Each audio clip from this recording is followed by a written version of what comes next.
Hello Pokemon fans, I'm Professor K for the Pokemon Evolutionaries, and today we're going to take a look at the deck that you saw the other day featuring Night March Flareon to be exact. You saw it go up against N's version of Florges in a fairy deck, and you saw how well that it worked considering that it did take the win. So we're going to see exactly what makes this deck as good as it is. So we'll be right back with the profile. Alright guys, here we go. We're going to take a look now to see exactly what all is in this awesome, fun deck. So, of course, our main attackers are all going to all have Night March, with the exception of Mew, but you'll see that here in a minute. Night March is a very good attack. It does 20 damage times the number of Pokemon in your discard pile that have the Night March attack. Now, there are actually 3 Pokemon in this set that have Night March, so that means there's up to 12 of them, which is really awesome, considering that you can do up to 240 damage, but maybe not, more like 220, because you have to have at least one of these to attack with, or at least be sitting on the bench. So with this, we're going to have 4 of these Pumpkaboo. Now this is the most expensive attacker for 3 colorless energies for the Night March attack, but like I said, most of the time you're not going to want to be attacking with Pumpkaboo unless you absolutely have to, and the only way you can do that is if you've got the right stuff in play. So we got 4 Pumpkaboo here. If anything, you want to get them in the discard pile as soon as possible. So the other Pokemon we've got here is going to be Joltik. Joltik also has Night March. It's a 30 HP Pokemon, but it only requires a double colorless energy to attack. So if you've got him on the bench and you're able to put up a Mew with a DCE, you're able to copy his ability with 120 HP attacker instead. So there's that. Now there's 8 Pokemon with Night March. Now our final line of Pokemon with Night March is going to come from kind of a strange source. We don't have the Stage 1 version of this Pokemon. We strictly have the Stage 2, which is Lampent. Or Stage 1, I'm sorry. The second Pokemon, not Stage 2, you know what I mean. Stage 1, the second stage. This is Night March for Lampent. Now, you cannot attack with this. He's no good to you at all in your hand or on your bench. You can't put him on the bench. So, hey, what am I saying there? You can't put him on the bench. He's no good in your hand. He's only good in your deck that you can get rid of as fast as possible. You don't run the Litwick, so there's no way you can start with him. That's the nice thing about Lampent. You cannot start with this Pokemon no matter what. But even if you could, Night March for a Psychic and 2 colorless isn't so great either. So the idea is to just get these in your discard pile first. They're the way that you can get Night March the quickest and the most efficiently into the discard pile and get yourself going. So we're going to want to use somebody who has a little bit more HP in order to attack, because let's face it, 60 and 30, it's just not very strong, and it's very susceptible to one-hit knockouts left and right. Granted, they can take 2 prize knockouts themselves, but, it's just, you gotta have something a little bulkier. So we've got Mew EX. Mew EX has this ability, Versatile. This Pokemon can use the attacks of any Pokemon in play, both yours and your opponent's, as long as you meet the energy requirements necessary. So with this, you can attach a DCE and have a Joltik on the bench and use Night March without having to necessarily sacrifice your Night March Pokemon that are here on the bench. You can keep them there and keep using Mew in order to do the damage. He's a little weak himself with 120 HP, and he is an EX, so he gives up 2 prizes, but he's a little bit more of a safer bet against other attackers. So we've got that. Now comes the next interesting thing. Night March is pretty good on its own, but in combination with another line, it gets even better. We're going to run 3 of these Eevee. Now we could possibly tech in the right color energy to use Energy Evolution, but really it just doesn't work in this deck. So we've got 3 Eevee for our main secondary attacker, who's going to be Flareon. Now Flareon is a card that we saw some play earlier last season. It actually did fairly well in a couple of tournaments. One particular player made this deck very famous.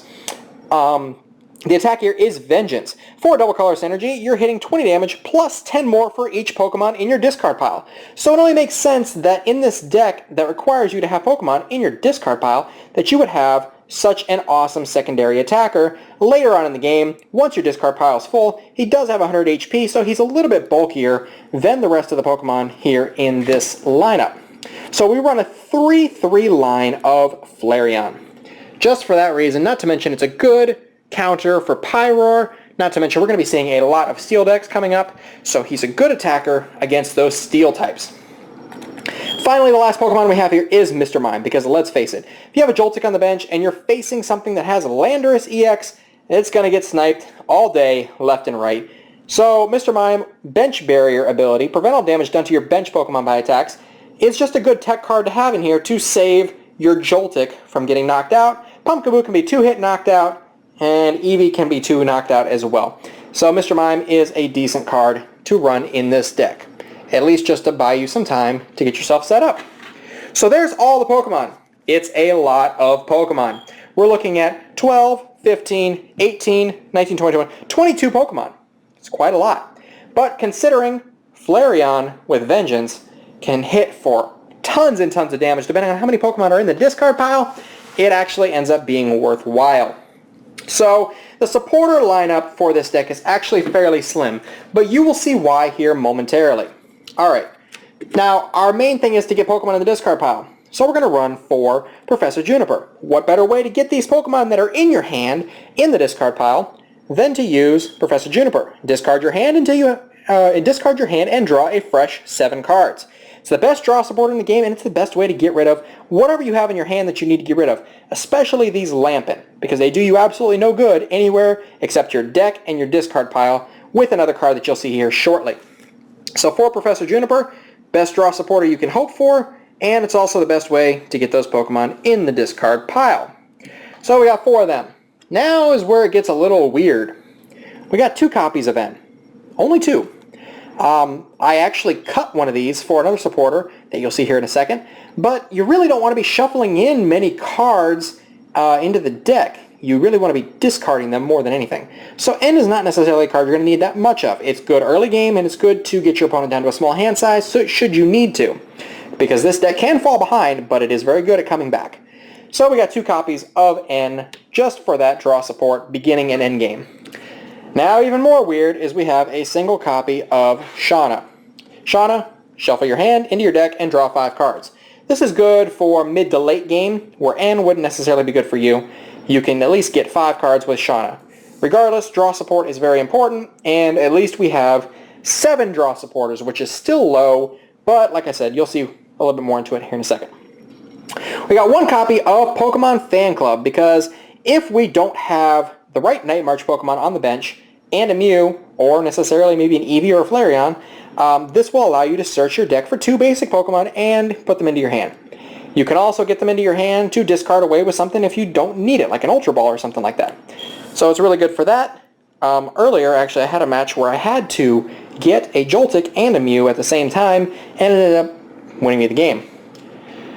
Alright, next supporter we're taking a look at here is Skyla, which we have 2 copies of Skyla. This is really good to get any trainer card out of your deck, whether it be a stadium, an item, or if you need a draw supporter for next turn and you don't need anything else, it's just good to have. So we got 2 copies of Skyla and a single copy of Lysander, free Pokemon catcher with of course, the exception that you're using your supporter for the turn. Always good to get something off of your opponent's bench into the active position that you necessarily don't want there. So there's our supporter lineup. Again, it looks really strange. It's just not your typical kind of deck.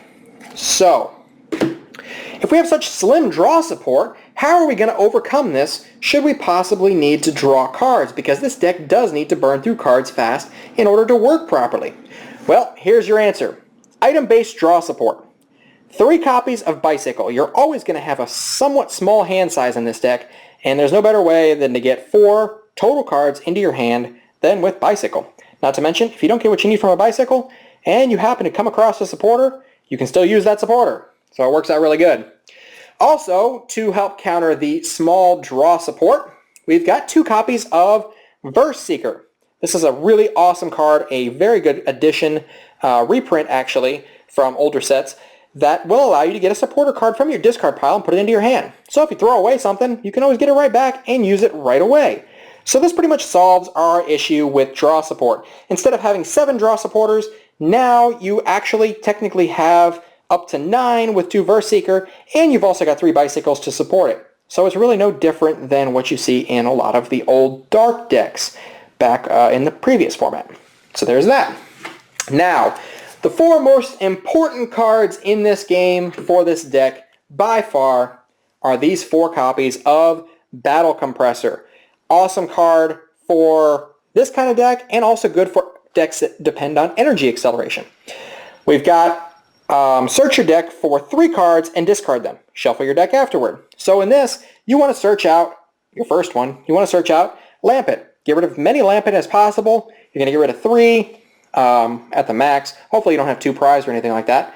And then after that, you'll start choosing whether you want to get rid of Pumpkaboo or Joltik, depending on how many you have in each. That way you can get your Night Marchers into the discard pile that much faster. Chances are you don't need the 4 copies, but this is a game of probability and statistics, and you're going to want to have as many of these to give you an opening hand with at least 1 Battle Compressor to get yourself going. To further help get those Pokemon in the discard pile, or to get something that you need to attack, we've got 2 copies of Ultra Ball. Discard 2 cards and get a Pokemon. Simple as that. Say you need a Mew, you need a Flareon, whatever. Need a Joltik to put on the bench, or a Pumpkaboo to put on the bench, whatever it happens to be. Ultra Ball is your go-to source for that. We've lost a lot of cards to get Pokemon, but Ultra Ball has stuck around, and it will probably for quite some time. Now, once this deck gets set up, it doesn't necessarily need a lot of extra power, but in the beginning stages, you might need a little bit of extra help. So we've got 2 copies of Muscle Band just for that purpose. Extra 20 damage on anything that you attack. Definitely a good card to have in any deck, but maybe not so completely necessary in this one. We got 1 copy of Startling Megaphone, because if we happen to come across Garbodor, Mew's ability gets shut down, Mr. Mime's ability gets shut down. It's not a very good situation. I wish there was room in this deck for 2 of these, but it's really, really tight. In order to make it quick, aggressive, and just deal tons of damage fast, we only have room for 1 of these. And that is the main thing here. Either you're going to go all out and just destroy everything, or you're probably going to end up losing either way. It's a deck that's got to move fast to be successful. Got a single copy of Switch. Again, I wish there was room for at least 2 of these, but there isn't. Getting out of the active position to put something on your bench into the active position instead, always a good thing. Switch is a very good card to have for that purpose. We've got 1 copy of Professor's Letter. This deck does not run very much energy, but if you need it, you can get it with Professor's Letter. Only need 1 copy because, well, you'll see in a second how little basic energy we actually run. And we have an Ace Spec card, which I choose Computer Search. It allows you to discard 2 cards, preferably Night March Pokemon, and get any card out of the deck that you want. Usually you're going to be searching out a double colorless energy, or maybe a stadium or something like that, but Computer Search is definitely the appropriate choice for this deck.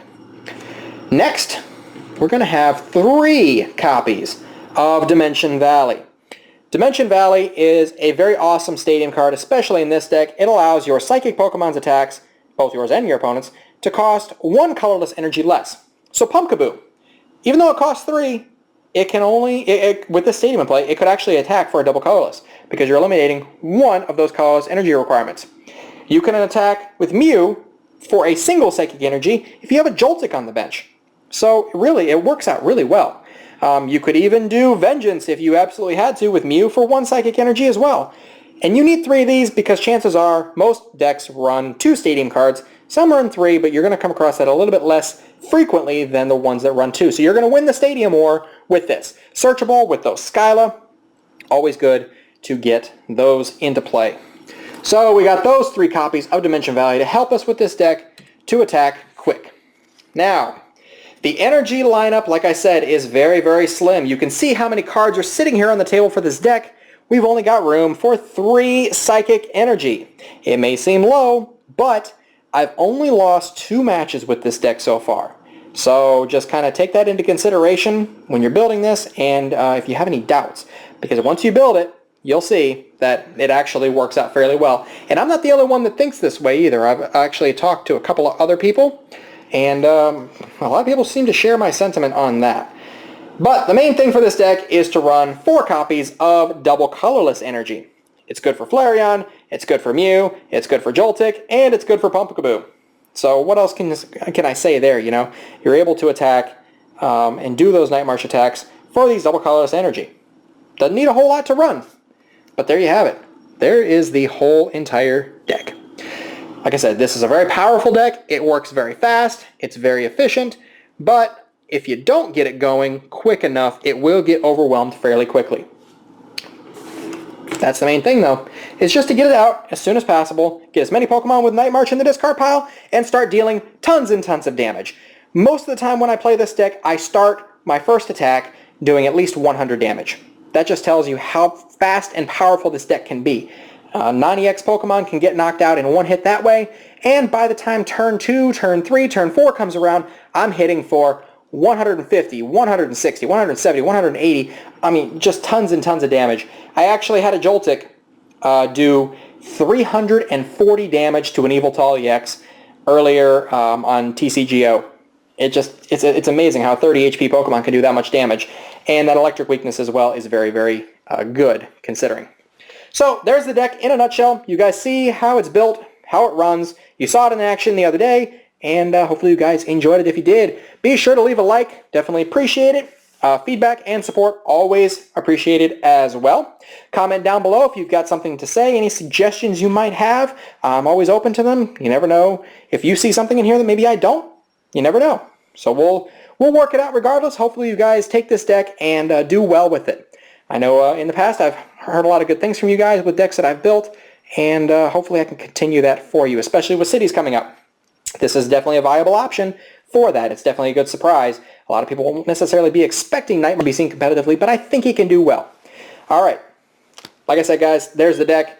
You see it there in front of you. Hopefully you enjoyed. Subscribe if you're new to the channel, and we'll see you guys next time. So, I'm Professor K for the Pokemon Evolutionaries.